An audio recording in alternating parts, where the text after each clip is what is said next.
Singer presents David Niven.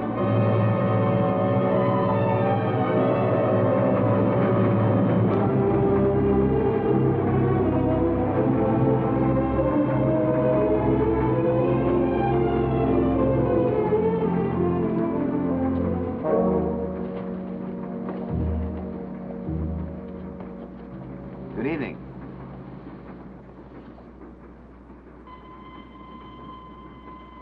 Getting rather cold. Do you mind if I shut the door?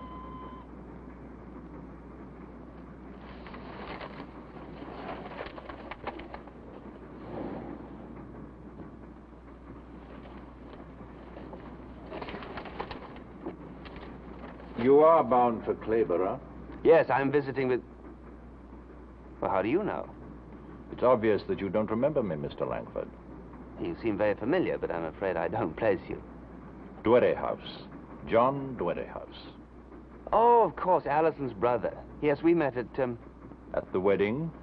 That's right, Allison and Jeff's wedding. 3 years ago. You were home then on leave from somewhere in the East. Yes, Indian Civil Service, Burma.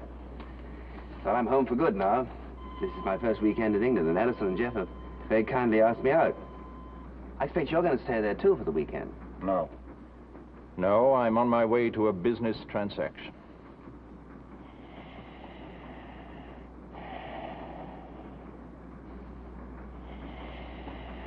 Do you feel all right? Are you ill?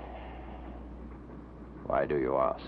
You look rather thinner than I remember Allison's brother, and you are rather pale. I have in this briefcase £75,000. I beg your pardon? Tonight I shall purchase the right-of-way for the new branch line of the East Anglian Railway between Blackwater and Stockbridge. Did you say you were carrying £75,000 around with you? You mean in the bank draft? Cash. Cash? Why not? Besides being a director of the East Anglian Line, I'm also the principal attorney. I have a position of high authority and trust. I'm sure you must have, but cash, isn't that rather risky? How? I mean, ought you to go around telling people you're carrying all that amount of money? I can trust you, can't I? Of course you can. That's not the point. You might tell somebody else who... Why should I tell anyone except you, Mr. Langford?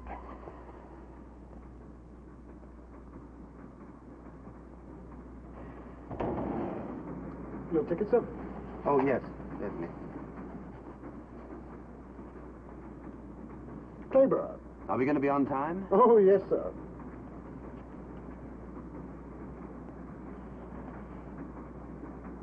Oh, why didn't he take your ticket? Didn't even ask you for it.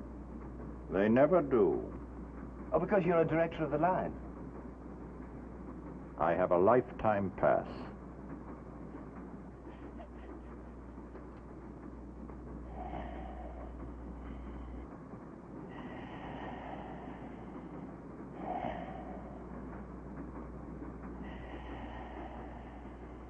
Mr. Dwerrihouse, are you quite sure you're all right?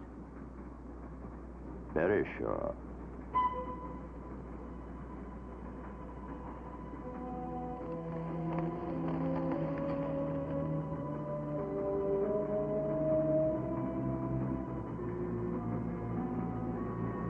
Blackwater! Blackwater! Blackwater! This is where I get off.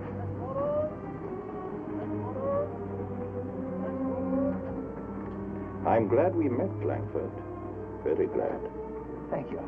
When you get to Clayborough, I shall be obliged if you will give my sister a message for me. Well, certainly, I'll be glad to. Ask her if she's had the fireplace fixed. With the fireplace? The flue was stopped up. I very nearly set the whole bedroom on fire. Burnt up the blue rug.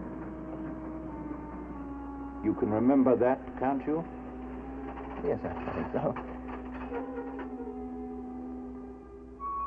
Good night, then.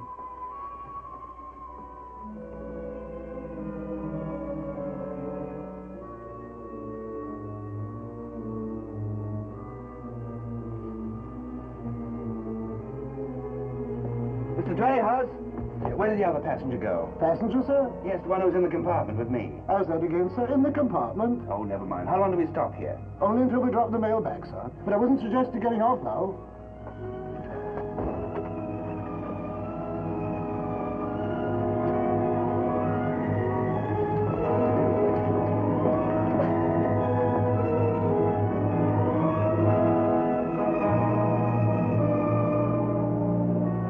Dwerryhouse!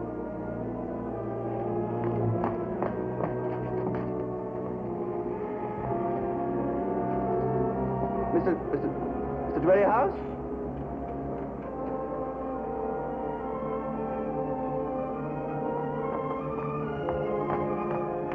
You better hurry, sir, or you'll get left.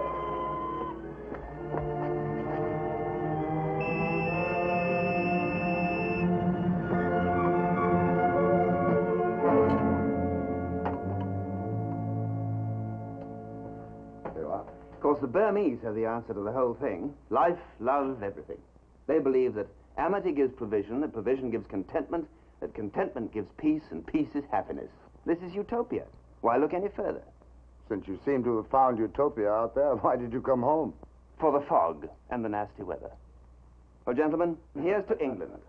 A place built entirely upon coal and surrounded by nothing but fish. Only a socialist government could provide a shortage of both. Oh, by the way, here's to the new branch line of the East Anglian Railroad.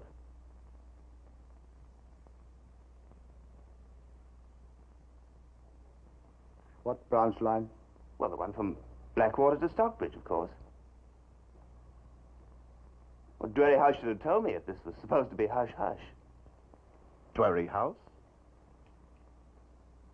Jeff, I had no idea the new line was to be a secret. If I'd been talking out of school, You've seen my brother-in-law? Yes. Why, shouldn't I have? So Dwerryhouse is in Burma. I never said he was in Burma. Where is he then? Well, he's here in England, of course. In England?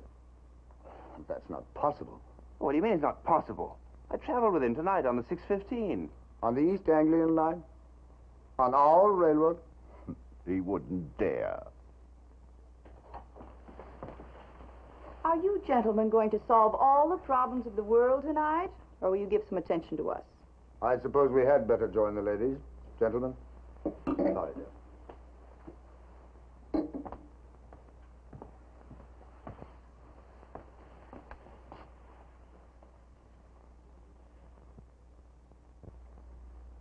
Bill, you didn't know John very well, did you? How can you be certain you'd recognize him after all this time? Look, Jeff, I saw him and I talked with him. What's so terrible about him anyway? Is he a typhoid carrier or something? Worse. He's an embezzler. Allison's brother? Yes. 4 months ago, he was carrying £75,000 to close a deal for our new branch line. He disappeared. He's not been found nor heard from since. Well, that doesn't make much sense. He told me he was carrying £75,000 tonight. That's preposterous. Bill, you just couldn't have seen him. Not on the East Anglian line. Now, just a minute, Jeff. Are you questioning my eyesight or my honesty? And not only saw him, I can prove it. Here. Where'd you get this? He dropped it when he got off at Blackwater. Allison was so certain he was dead. To her, somehow, it was easier thinking of him dead rather than a thief. Jeff, I'm sorry. I had no idea I'd stumbled into something like this. Then he's alive. John is alive. Where is he, Bill? Darling, don't get your hopes up. This could easily be a case of mistaken identity. The cigar case. And the message. Message. Yes, he told me to ask you if you'd had the fireplace in the bedroom fixed. He said the last time he was here, he almost burned up the blue rug. The blue rug. It is John. He is alive. Then he's come back. But why?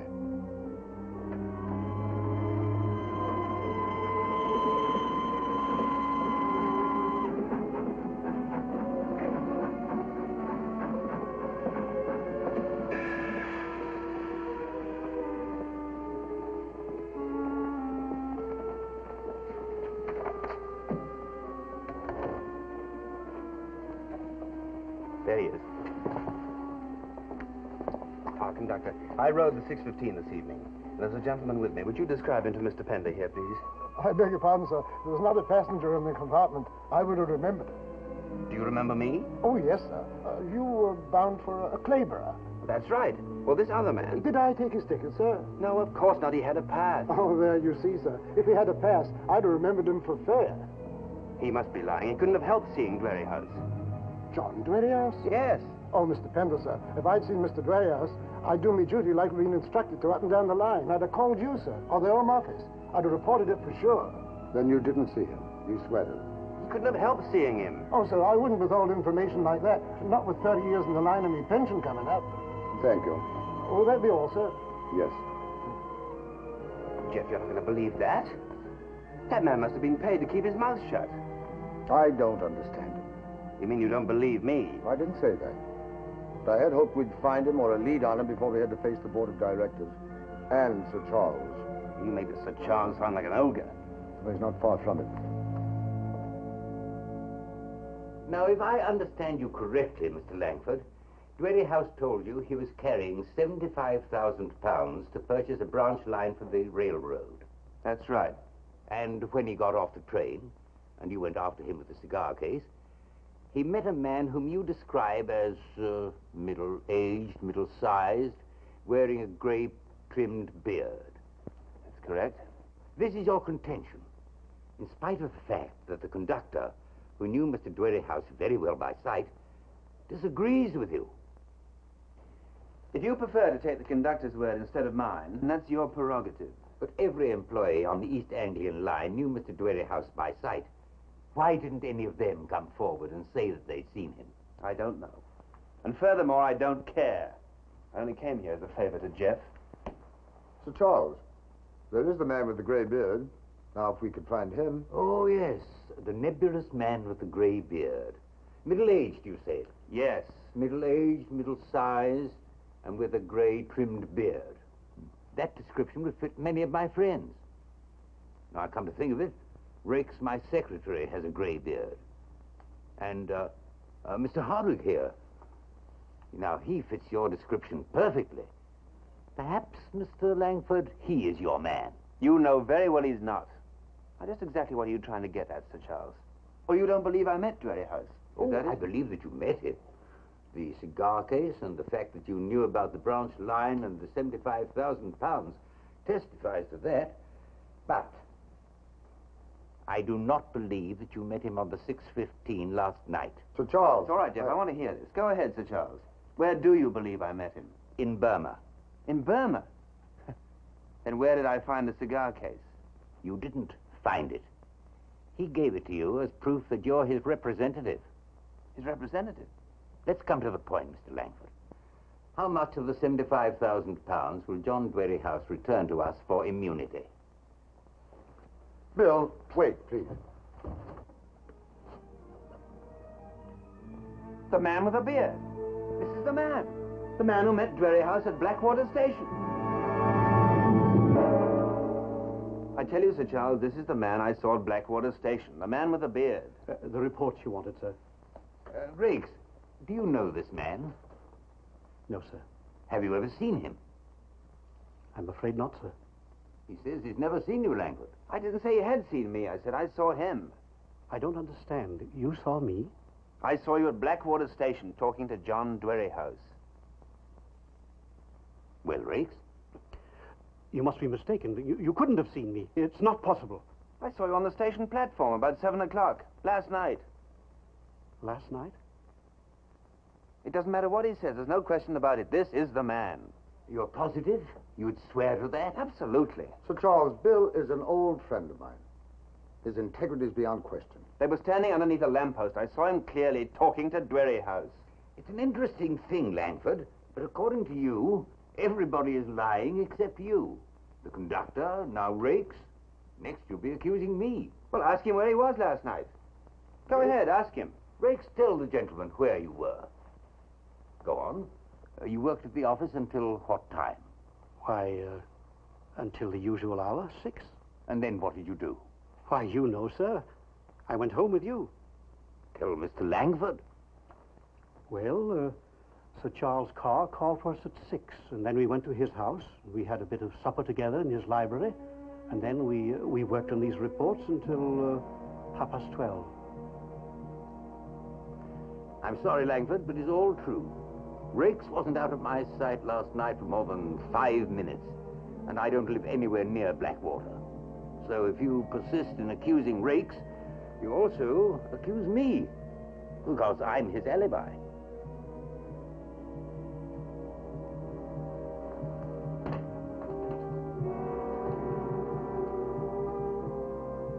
Get me Scotland Yard.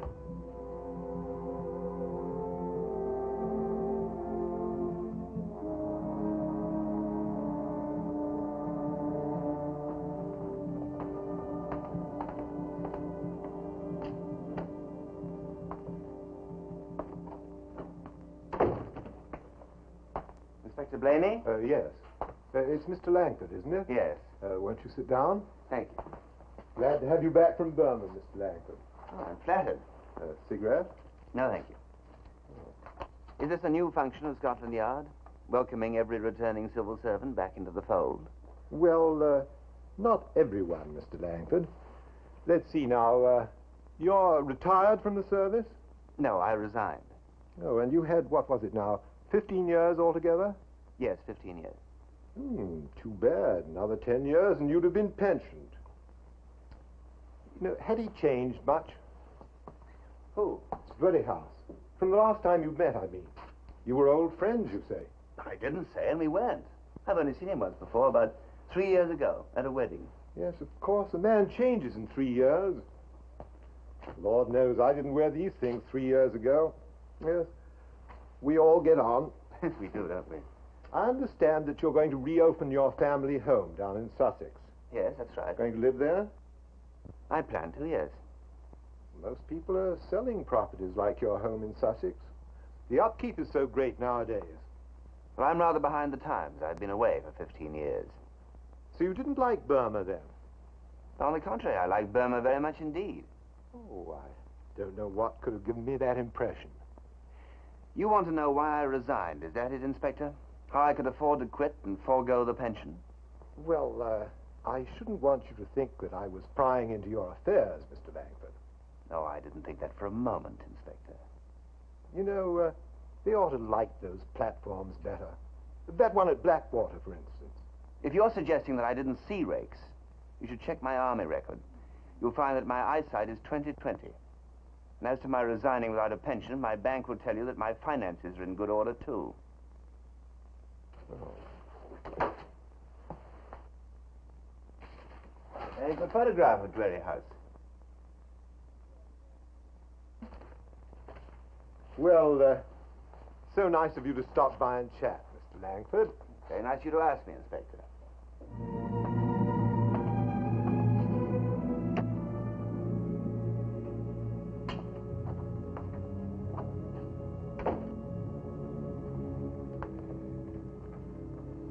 Hello, Jeff. Oh, Bill. What did Scotland Yard want? Well, the same thing, only now the implications are coming home to roost on me. Oh, I'm sorry, Bill. I didn't want you to get involved in this. No, it's not your fault. Did you see Rakes? Yes, I talked to him. What did he say? There was no shaking his story. He was with Sir Charles last night. Did you check that? I even went as far as checking on Sir Charles. I tell you, Bill, I feel you must be wrong somewhere. And Sir Charles is implicated. What? Why not? It's not impossible, is it? Sir Charles an embezzler? The idea is ridiculous. Well, they think I am. No, I'm sorry, Bill. I'm so mixed up by this whole thing, I can't even think straight. There's an answer to this thing somewhere around. Did you get Rakes' home address? Yes. Here it is. 12 Sudbury Road.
Good evening, Mr. Riggs.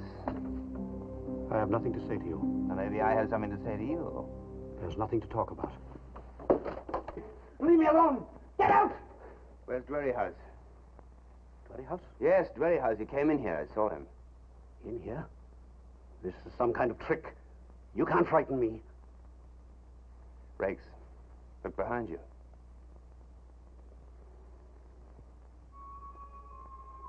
Dwerryhouse.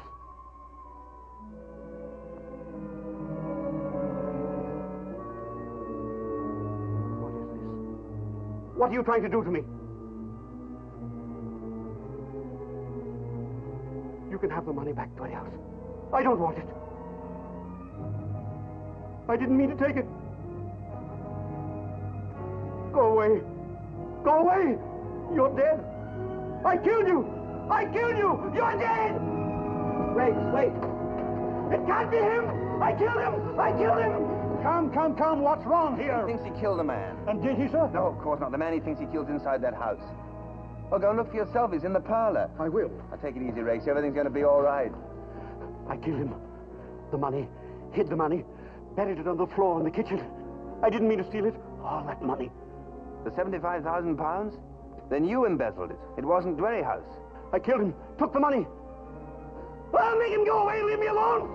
He's dead. I tell you, he's dead. Where is he? Did you find him? I don't know what's going on here, but there's nobody in that house. Of course not. He's in the parlor. I told you. Yes, I understand. But you better come along too, sir. Rakes confessed to the murder, and we found Dwerryhouse's body buried under a chalk pit a mile from his house under a pile of rocks.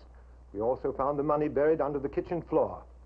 But if he's dead, who was that I talked to in the train? Nobody. Well, now, look here, Inspector. You trying to tell me I'm crazy? Let's put it this way. You were on your way to visit your friends. The last time you'd seen them, you'd taken that same train to their wedding. Your mind just slipped back a cog this time and fastened on one of the guests, Dwerryhouse. But are you suggesting that I materialized Dwerryhouse out of my mind? Let's say you fell asleep and dreamed it. Is this cigar case part of my dream? According to this report, the train car you rode in had been on a siding for months. It was put back into service the day of the night you rode in it to accommodate the holiday trade. And it hadn't been properly cleaned. The cigar case must have lodged itself in the cushion. That's just assumption. Perhaps. But this isn't. The lost and found claim that John Dwerryhouse made to the company for this same cigar case 2 weeks before he was murdered. Satisfied? Inspector, are you sure that I didn't... See a ghost? Quite. Well, then who was it who frightened Rakes into confessing? That's easy. Rakes merely thought he saw the ghost because he had a guilty conscience. Now, you make it all sound so plausible. There's a logical explanation for everything. Well, I hope I haven't been too big a nuisance to you. Nuisance? Indeed not. Why, we've been able to wrap the whole thing up, thanks to your... well, anyway, thank you very much indeed. Good night, Inspector.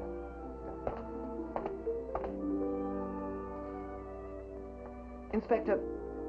Yes?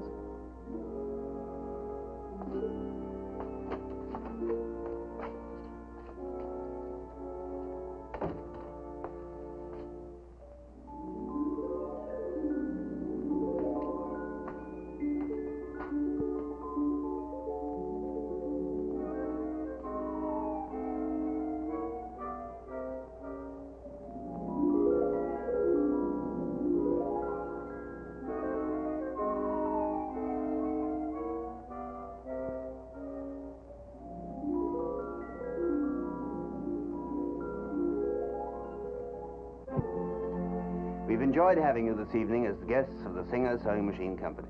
Won't you join us again 2 weeks from tonight when Dick Powell will be our star on Four Star Playhouse? Thank you for being with us, and good night.